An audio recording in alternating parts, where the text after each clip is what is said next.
mandando uma foto caprichada ou várias fotos caprichadas, um vídeo, uma descrição anexa de preferência, para o e-mail que está na descrição desse vídeo, tá?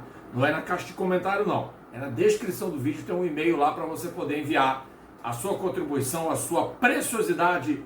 Pode ser como esse aqui, que é sólido, pequeno, matchbox, pode ser gesso, autorama, papercraft, vale o que for, o que vier, o que você quiser para Minis com História. Então se prepara, porque depois da vinheta, daqui 10 segundinhos, a gente está de volta e aí a gente vai aprofundar qual é a miniatura dessa sexta-feira. Rodou!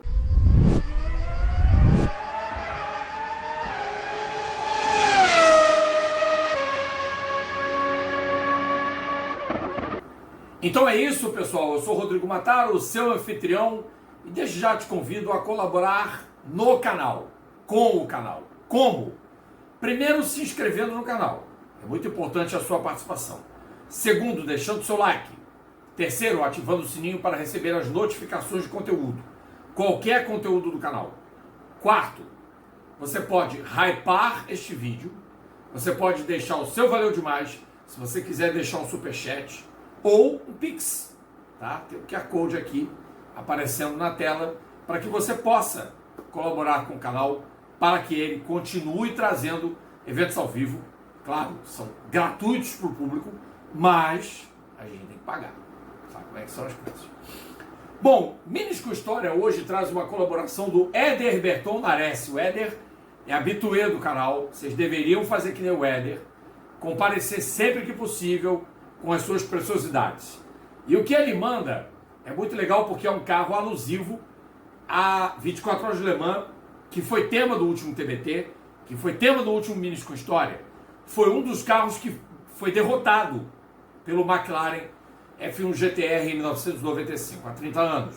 Mas esse carro praticamente não teve muita chance na corrida, e a curiosidade maior é em torno do homem que projetou, que construiu esses carros, que foi um construtor independente que seguiu os mesmos passos de um gênio chamado Jean Rondeau.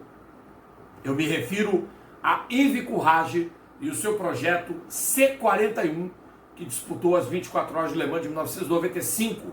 O carro número 11 que vocês estão vendo, com 3 antigos pilotos de Fórmula 1, sendo eles Henri Pescarolo, lenda vivíssima do automobilismo mundial.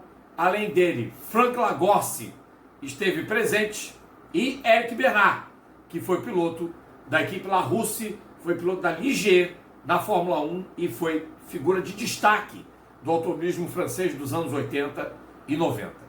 Yves Courage, nascido em 1948, começou como construtor muito tempo depois de ter começado no automobilismo, pilotando em provas de subida de montanha.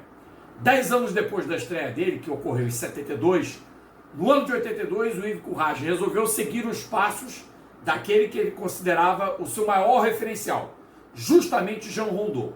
E na seara dos esportes protótipos de Grupo C, Yves Courage tentou se estabelecer e fez o seu primeiro carro, o C01.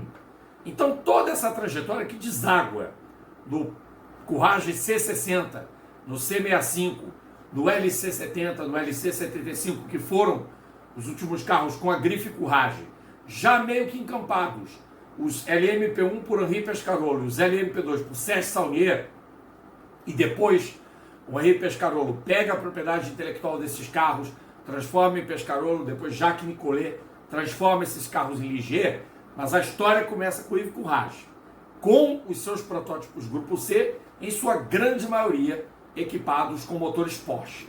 Isso até uma época em que a Courage Competition ela passa a produzir protótipos Spider, protótipos abertos, como o C36, que em sua grande maioria das aparições tinha motores Porsche, e é um Courage C36 que perde de fato as 24 Horas de Le Mans de 95 para o McLaren de J.J. Leto, Yannick Dalmasi e Masanori Sequia.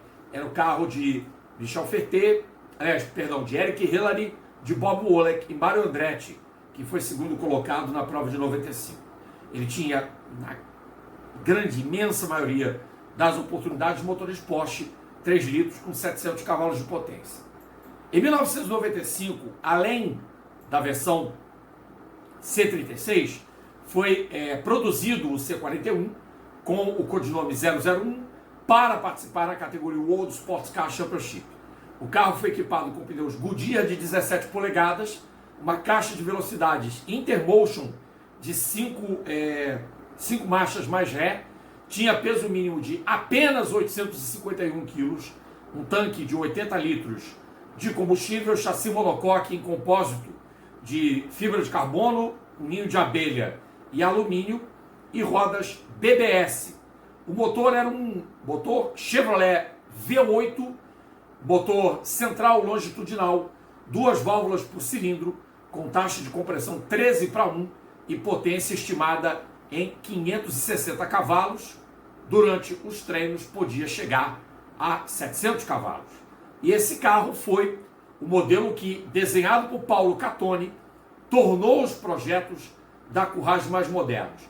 Vieram o C50, com mecânica Porsche, veio o C51, todos eles meio derivados do C41, e o C52 também, que teve o motor Peugeot Sodemo, que teve o motor Nissan Biturbo, e esse carro foi desenhado por Paulo Catoni, o C41, e também Marcel Hubert acabou iniciando um carro long tail, um carro para as 24 horas de Le Mans, mas este deixou a Courage Competition e o Catoni acabou trabalhando com um orçamento mais limitado no início de 94 e em julho o carro ficou pronto. Então, esse foi o carro que acabou sendo construído em outubro do mesmo ano de 94 e com o motor Comptech acabaria disputando as 24 horas de Le Mans e abandonando. Esse carro número 11, com patrocínio da Maytech, largou da 4ª posição, andou em 6º na primeira hora e era 8º na altura da segunda, entre a segunda e a terceira hora, acabaria abandonando por uma falha mecânica e assim, com um problema elétrico, o Courage C41 Chevrolet de Pescarolo, Frank Lagossi e Eric Bernard não terminaria a corrida de 1995. Como a gente sabe, a Courage Competition acabaria dando fim à sua trajetória em meados dos anos 2000, até que tiveram momentos de brilho, mas depois da absorção pela Pescarolo, a Courage acabou deixando de existir. Consta que Yves Courage tentou um retorno ao automobilismo como chefe de equipe, como dono de escuderia, mas esse retorno não se materializou. É isso, gente. Então façam como Éder Nares, participem do canal A Mil por Hora com o Rodrigo Matar, mandem as suas miniaturas, mandem as suas preciosidades, porque elas têm vez toda sexta-feira aqui no canal. E vocês já sabem, nesse fim de semana tem transmissão de segunda tela do Grande Prêmio da Arábia Saudita de Fórmula 1. Eu não vou estar presente na transmissão, até porque tem o chamado para o WEC, que tem às 6 horas de Imola nesse fim de semana, a segunda etapa do campeonato. Eu volto depois de Minis com História, na resenha após Grande Prêmio da Arábia Saudita de Fórmula 1, na segunda-feira, com o meu confrade Fred Sabino. Obrigado, gente, pela audiência. Valeu, até a próxima. Tchau.